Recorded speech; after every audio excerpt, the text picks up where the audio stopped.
Have you ever been afraid of flying? Do you feel scared when you sit on a plane?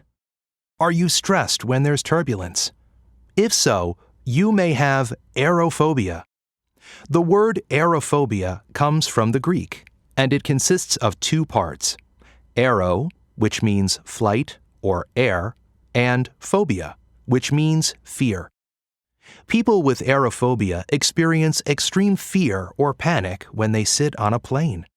In today's program, we'll discuss some steps that you can take to reduce this fear. With me today is Mark Noling. Mark used to be a flight attendant who was afraid of flying. He has written a book about his experience and often gives presentations to help other people deal with their phobias. Can you tell us more about your experience, Mark? Yes, sure.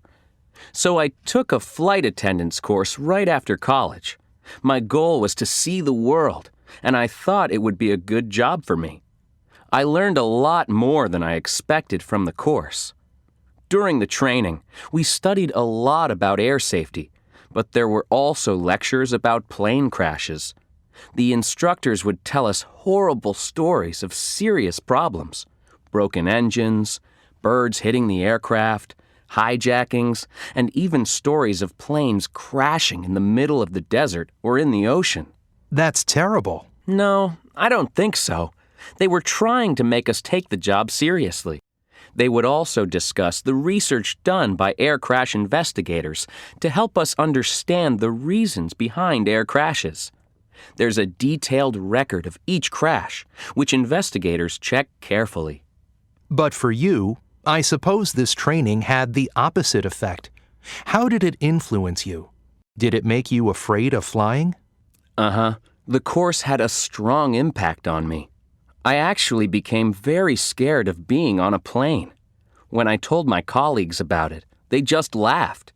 They couldn't believe that I had completed the flight attendant training, and now I was afraid to get on a plane. What was I supposed to do?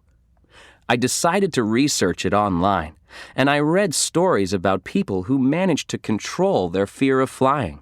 Can it be cured? Actually, like any phobia, there's not always a cure for it, but you can decrease its effects on your life. You need to have the right attitude.